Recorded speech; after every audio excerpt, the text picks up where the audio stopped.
Maharashtra 39 news network. सत्य बातमी, ठाम भूमिका. गुजरातमधून बायोडिझेलची खेप महाराष्ट्रात. विसरवाडीत 3 टँकर पकडले. 1,28,000 लिटर बायोडिझेल सदृश पदार्थासह 2,17,60,000चा मुद्देमाल जप्त. एलसीबीची धडाकेबाज कारवाई.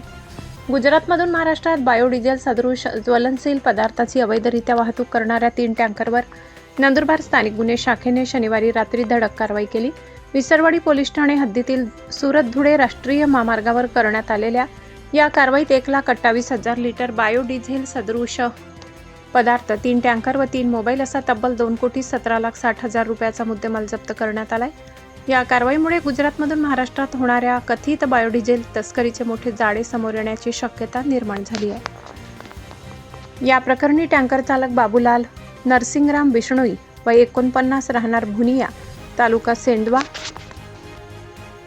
जिल्हा बाडमेर राजस्थान, गुमानराम रूपाराम जाट वय 38 राहणार दिनगड, तालुका चौथान, जिल्हा बाडमेर राजस्थान आणि संतोष राधेश्याम सिंग वय 36 राहणार पुरा हरलाल, तालुका बाह, जिल्हा आग्रा, उत्तर प्रदेश यांच्या विरुद्ध भारतीय न्याय संहिता कलम 318, 287, 288 तसेच जीवनावश्यक वस्तू अधिनियम 1955 चे कलम 3 व 7 अन्वये गुन्हा दाखल करण्यात आलाय. स्थानिक गुन्हे शाखेचे पोलीस निरीक्षक हेमंत पाटील यांना गुजरातमधून धुळ्याच्या दिशेने बायोडिझेलची वाहतूक होणार असल्याची गोपनीय माहिती मिळाली. त्यांच्या आदेशानुसार पोलीस उपनिरीक्षक Vikas Gunjal, police head constable Mukesh Tawde, police constable Manoj Mahajan, Vinod Pandurang Patil, police वाहन चालक पोलीस कॉन्स्टेबल रवींद्र हिरे आणि रामेश्वर चव्हाण यांच्या पथकाने महामार्गावर सापळा रचला. रात्री सुमारे 11:40 GJ12 BW 7829 हा संशयित टँकर विसरवाडीच्या दिशेने धुळ्याकडे जाताना आढळला. पोलिसांनी त्याला थांबविले असता त्याच्या मागून येणारे GJ12 BW 4947 आणि GJ12 CT 9537 हे आणखी 2 टँकरही संशयास्पद हालचालींमुळे थांबविण्यात आले. चौकशी दरम्यान चालकांनी टँकरमध्ये अनुक्रमे डिस्टिलेट ऑइल आणि इंडस्ट्रियल ऑइल असल्याचे सांगितले. मात्र कागदपत्रे व चालकांच्या उत्तरांमध्ये विसंगती आढळल्याने पोलिसांनी टँकरची तपासणी केली. त्यावेळी 3ही टँकरमध्ये डिझेल सदृश वास असलेला ज्वलनशील द्रव पदार्थ आढळून आलाय.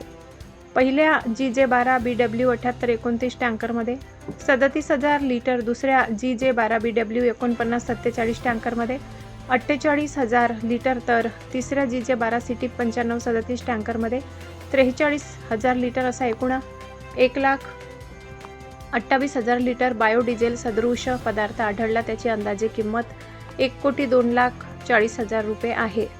कारवाई दरम्यान तहसील प्रशासनातील महसूल सहाय्यक पृथ्वीराज चव्हाण, साईनाथ शिंगेवाड, भारत पेट्रोल पंपचे कर्मचारी दीपक गावी तसेच नंदुरबार उपविभागीय फॉरेन्सिक पथकाचे सहाय्यक रासायनिक विश्लेषण प्रतीक पेंढारकर उपस्थित होते. पदार्थाचे 6 नमुने घेऊन ते रासायनिक विश्लेषणासाठी सीलबंद करण्यात आले. 3ही टँकर चालकांना ताब्यात घेण्यात आले असून या प्रकरणी विसरवाडी पोलीस ठाण्यात गुन्हा दाखल करण्यात आलाय. पुढील तपास सहाय्यक पोलीस निरीक्षक जयेश खलाणे करीत आहेत. गुजरातमधून महाराष्ट्रात येणाऱ्या संशयास्पद इंधन वाहतुकीवर स्थानिक गुन्हे शाखेने केलेल्या कारवाईमुळे इंधन तस्करीच्या साखळीतील पुढचे दुवे तपासाच्या माध्यमातून समोर येण्याची शक्यता आहे. महाराष्ट्र 39 न्यूज नेटवर्कसाठी सागर मेटकर, विसरवाडी.